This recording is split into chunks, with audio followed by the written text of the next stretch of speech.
Hi ఈరోజు పొదరిల్లు సీరియల్లో కథ విషయానికి వస్తే ఇక అమ్మాయి గాయత్రి ఉంది కదా, గాయత్రి వాళ్ళ నాన్న వచ్చేసి గాయత్రిని తిడుతూ ఉంటాడు. నువ్వు బావా కోవా అని చెప్పి వాళ్ళ ఇంటికి వెళ్ళావంటే నేను నిన్ను మర్డర్ చేసి నేను అట్నుంచి అట్టు జైలుకి వెళ్ళిపోతాను ఏమనుకుంటున్నావేమో అని చెప్పేసి, పెళ్లి వాళ్ళు వస్తున్నారు నువ్వైతే రెడీ అవ్వాల్సిందే, వాళ్ళ ఇంటికి పోవడానికి వీలు లేదు అని చెప్పేసి వాళ్ళ నాన్న అయితే అంటాడు.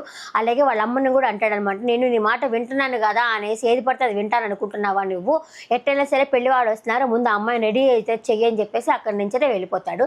ఇంకా మాధవు, కేశవు, చక్రి ఈ ముగ్గురు అయితే వాళ్ళ మేనత్త వాళ్ళ ఇంటికైతే వస్తారనమాట. ఎందుకంటే కొట్టాడు కదా, ఆ కొట్టిందని తిరిగి కొట్టాలనే ఉద్దేశంతో మాధవ, చక్రి అండ్ కేశవ తీసుకొని ముగ్గురు వస్తూ ఉంటారు. వద్దులేరా వాళ్ళ పెద్దవాళ్ళు వద్దులేరా అని చెప్పేసి అంటూ ఉంటాడు మాధవ. లేదన్నా మిమ్మల్ని కొట్టినాడు తిరిగి కొట్టాల్సిందే అని చెప్పేసి వాళ్ళ ఇంటికైతే వెళ్తారు. వెళ్ళిన డోర్ కొట్టేస్తే వాళ్ళు బయటకైతే వస్తారనమాట. ఎందుకు వచ్చారు, ఇంకా ఎన్ని మాటలు అనిపించుకోవడానికి వచ్చారని చెప్పి వాళ్ళ మేనత్త అయితే తిడుతుంది. అలాగే వాళ్ళ నాన్న పెద్దనాన్న ఉన్నాడు కదా, ఆయన కూడా తిడతారనమాట. ఏంట్రా బాగా మీకు నోరు బాగా పెరిగింది, రౌడీలాగా తయారంటే నువ్వే కదా వాళ్ళని రెచ్చగొట్టి పంపించా, నీకు కూడా ఉందిలే అని చెప్పేసి చక్రి వాళ్ళ పెద్దనాన్న కూడా తిడతాడనమాట. ఇంకపోతే ఇదిగో కొట్టారు కదా అన్నయ్య, నువ్వు కూడా తిరిగి వాళ్ళని కొట్టన్నయ్య అని చెప్పేసి అంటాడు. అంత లోపల మాధవ ఉండేసి వద్దులేరా వాళ్ళు పెద్దవాళ్ళు, వాళ్ళ జోలికి ఎందుకు పోవటం వద్దు, ఆయన మనకి మామయ్య అవుతారా వద్దులేరా అంటాడు.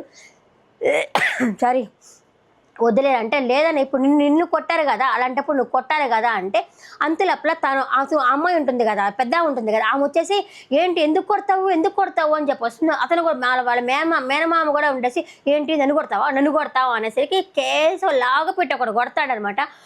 అలాగే చక్రి కూడా ఒకటి కొడతాడు. అప్పుడే అతను ఉండేసి వద్దు వాళ్ళ కొట్టబాక చేసుకోబాక అని చెప్పేసి మాధవ్ అయితే చెప్తా ఉంటాడు.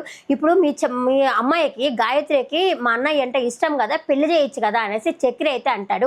బాగా పూలో పెట్టి చూసుకుంటాడంటే ఆమె అంటుంది పూలో పెట్టి చూసుకుంటాడు, సిమెంట్లో పెట్టి చూసుకుంటాడు, సిమెంట్ పెట్టి గచ్చేస్తాడు, ఎవరికేం తెలిసి మేమైతే ఇవ్వదలుచుకోలేదు, అయినా కూడా ఏముందని మేమంతా రౌడీలు మేము ఇవ్వము అని చెప్పేసి ఆవిడైతే అడుగుతుంది.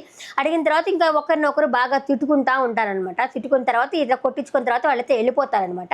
వెళ్ళిన తర్వాత ఇంటికి వెళ్ళంగానే చక్రి వాళ్ళ నాన్న ఉంటాడు. నాన్నతో చెప్తా ఉంటుంది, ఎవరు మహాలక్ష్మి చెప్తా ఉంటుంది ఇలా జరిగిన విషయం అన్నీ చెప్పేసరికి అవునా మాధవుని కొట్టాడు అని చెప్పేసి వాళ్ళు బయలుదేరుతా ఉంటారు కొట్టడానికి. అంతలోపల ఇప్పటికే ముగ్గురు ఉన్నారు, వద్దు అని చెప్పేసి మహా అయితే అంటుంది. ఇంకా కట్ చేస్తే వాళ్ళు ఎదురు వచ్చేస్తూ ఉంటారు, ఎవరు మాధవ్ వాళ్ళు ఎదురు వస్తూ ఉంటారు. వాళ్ళ నాన్నకి ఏంట్రా ముగ్గురు పోయారు కదా మీరు ఏం చేసి వచ్చారు, మీరు అతను చేయి లాక్కొస్తే నన్ను తగిలించుకుంటాను కదరా ఇంటి గుమ్మం మీద ఏం చేసి వచ్చారు అనేసరికి ఎందుకు చెప్పావు మహాలక్ష్మి అని చెప్పేసి మాధవ్ అడుగుతాడు. ఇప్పుడు వాళ్ళు వచ్చి కొట్టిన విషయం ఎవరికి తెలియలేదు కదా, నువ్వు ఎందుకు ఇప్పుడు వీళ్ళకి చెప్పావు, ఇప్పుడు లేనిపోని గొడవ అవుతుంది కదా అనేసరికి వాళ్ళ నాన్న ఉండేసి అదేంటో నిన్ను కొట్టడం తప్పు కదా, నిన్ను కొట్టినప్పుడు ఆ అమ్మాయి అడిగిన దాంట్లో తప్పే ఉంది, కనీసం ఆడపిల్ల కొన్నంత ధైర్యం కూడా నీకు లేదా, ఆ అమ్మాయి కొన్నంత బాధ కూడా నీకు లేదా అనేసి వాళ్ళ నాన్న అయితే అడుగుతాడనమాట. అడిగిన తర్వాత దానికి ఏమన్నా మనశ్శాంతిగా ఉంచుతారా, వాళ్ళ విషయం తెలిసిన విషయం కదా అందుకే అన్నాను అని చెప్పేసి మాధవ్ అయితే వాళ్ళ నాన్నతో చెప్తా ఉంటాడు. ఇంకా చెప్తా ఉన్న మరుక్షణమే వాళ్ళైతే కార్ వేసుకొని వచ్చేస్తారు, ఎవరు పోలీస్ జీప్ వేసుకొని వస్తారు. వాళ్ళ మేనత్త వాళ్ళైతే పోలీసు వాళ్ళు వచ్చేసి వీళ్ళే అరెస్ట్ చేయండి, ఎందుకంటే మా కూతుర్ని హింసించాడు, అదే బాధ పెట్టాడు అని చెప్పేసి హక్ చేసుకుంటున్నాడు కదా చేసుకుంటున్నారు అని చెప్పేసరికి ఫిజికల్గా బాధ పెట్టాడు అని చెప్పారు అనేసరికి వాళ్ళు వచ్చి ఎవరు ఇక్కడ మాధవ్ అంటే ఇంకా చక్రి ఉండి నేనే మాధవరి అని చెప్పి, చక్రి అది కేశవ ఉండి నేనే మాధవని అనేసరికి లేదు చెప్పండి నేనే అని చెప్పేసి మాధవ్ అయితే చెప్తాడనమాట. నిన్ను అరెస్ట్ చేస్తున్నాము అనేసరికి మహా ఉండేసి అంటుంది, ఎలా అరెస్ట్ చేస్తారు మీరు, ఫస్ట్ వాళ్ళే వచ్చి అమ్మాయి వచ్చి అతను హక్ చేసుకునింది, నేనే సాక్ష్యము నేను ఉన్నాను, ఆ తర్వాత వీళ్ళు వెనకాల వచ్చారు, ఇప్పుడు కూడా వాళ్ళు కొట్టిన తర్వాతనే ఇతను కొట్టడానికి పోయారు, ఎట్టైనా సరే కొట్టినప్పుడు కోపం వస్తుంది కదా కొట్టడానికి పోయారు అని చెప్పేసి ఈ అమ్మాయి కూడా అంటుందన్నమాట.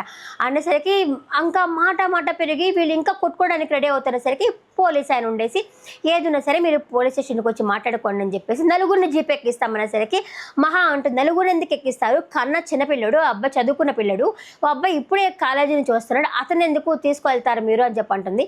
ఇంకా వాళ్ళు నాన్న ఉండేసి నేను వస్తాను పోదండి పోలీస్ స్టేషన్కి అంటే వాళ్ళు నీ మీద కూడా కేసు పెట్టారు, కాకపోతే ఏంది అంటే పెద్దవాళ్ళు కదా అని చెప్పి నేనే వద్దని చెప్పాను అనేసి పోలీస్ ఆయన కూడా చెప్తాడనమాట. ఇంకా వీళ్ళని మిగతా వాళ్ళని నలుగురిని తీసుకెళ్ళి పోలీస్ స్టేషన్కి తీసుకెళ్తారు. తీసుకెళ్ళిన తర్వాత మహా ఉండి వాళ్ళ మామైతే అంటుంది, అదే పెద్ద ఆయనతో అంటుంది, నారాయణతో అంటుందంట, మీరు పెద్దవాళ్ళు కదా, మీకు బాధ్యత లేదా, ఇక్కడే ఉన్నారు అని చెప్పి అనేసరికి ఏదైనా చెయ్యండి అనేసరికి గబ్బా గబ్బా సైకిల్ వేసుకొని పోతాడు. ఇంకా మహా కూడా ఇంటికి లాక్ చేసుకుని గబా ఆయన వెనకాల పడిపోతుంది, ఎక్కడికి పోయాడు అనేసి.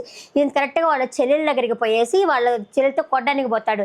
మీరు కేసుని విత్డ్రా తీసుకోవాల్సిందే, లేకపోతే ఉతికేస్తుంది మిమ్మల్ని అని చెప్పేసి పోయేసరికి ఆయన కూడా పెద్దరంగా పైకి వచ్చేసరికి ఆయన నారాయణ కూడా ఆయనకు ఒక ఏటి ఇస్తాడనమాట. ఒక కొట్టు కొట్టేసి మీరు టెన్నిస్ తీసుకోవాలనేసరికి ఈ అమ్మాయి కూడా పోతుంది. మహాలక్ష్మి కూడా పోయేసి ఆగండి ఎందుకు గొడవ పెడుతున్నారు ఆగండి అని చెప్పేసరికి వీళ్ళిద్దరూ మాట్లాడుకుంటా ఉన్నసరికి గాయత్రి దగ్గరికి పోతుంది మహాలక్ష్మి. పోయేసి గాయత్రి నువ్వు ఇట్లాగా రావాలి పోలీస్ స్టేషన్ దగ్గర, నేను ఎక్కడ వచ్చేది, నేనేమి చేయలేకపోతా ఉన్నాను, నన్ను రూమ్లో వేసి బంధించున్నారు అనేసరికి అక్కడ ఫోన్ ఉంది కదా, నీ ఫోన్ అదే కదా, నేను పోలీస్ స్టేషన్కి వెళ్తాను, వెళ్ళిన తర్వాత వచ్చి ఫోన్ అయితే చెప్పిస్తాను, ఇలా రూమ్లో బంధించిన విషయం కూడా నువ్వు చెప్పు అనేసి చెప్తుంది అనమాట. చెప్పేసి అక్కడి నుంచి అయితే ఇంకో మామయ్యని తీసుకుని అట్టయితే వాళ్ళతో వచ్చేస్తారు. ఇంటికి వచ్చిన తర్వాత మహాలక్ష్మి ఆలోచిస్తూ ఉంటుంది, పాపం పెద్దని కొట్టారు కదా, అతను తప్పేమీ లేదు కదా అని తన గురించి అయితే ఆలోచిస్తూ ఉంటుంది. ఆలోచించిన తర్వాత సరే అని చెప్పేసి అక్కడికైతే వెళ్తుంది, స్టేషన్ దగ్గరికి అయితే వెళ్తుంది. ఈ లోపల స్టేషన్లో వాళ్ళ అన్న అయితే అతనితో మాట్లాడుతూ ఉంటాడు, పోలీస్తో మాట్లాడుతూ ఉంటాడు అనమాట. నా తప్పైతే ఏమీ లేదు, వాళ్ళే కొట్టడానికి వచ్చారు, వాళ్ళు మా మేనత్తే అవుతుంది అంటే ఆ పోలీసు ఉండి అంటాడు, ఆ అమ్మాయికి వాళ్ళకి అమ్మాయి నీకు ఇవ్వడం ఇష్టం లేదు కదా అంటేసరికి కేసులో ఉండేసి కామ ఉండకుండా మా అన్నకి వాళ్ళిద్దరికి ఇష్టమే, మీరు ఇక్కడనే పెళ్లి చేయొచ్చు కదా అని అనేసరికి మాకు ఇంకా అదే పని అనుకున్నారా, వచ్చిన వాళ్ళందరికీ పెళ్లి చేయడానికి అని చెప్పేసి పోలీస్ అయినా అంటాడు. ఇంకా ఆ లోపల మహాలక్ష్మి అయితే అక్కడికి వెళ్తుంది. ఎందుకమ్మా నువ్వు ఇక్కడికి వచ్చావు, ఈ ప్లేస్కి ఎందుకు వచ్చావు అనేసరికి పోలీస్ అయినా అనేసి అందరం మనుషులమే, మీరు ఈ ప్లేస్కి వచ్చి ఎందుకు వచ్చారో అని అనొద్దు అని చెప్పంటాడు. ఇంకా మనం రేపటి ఎపిసోడ్లో చూడొచ్చు అనమాట. పోలీస్ ఆయన తీసుకొని గాయత్రి ఇంటికి వస్తుంది.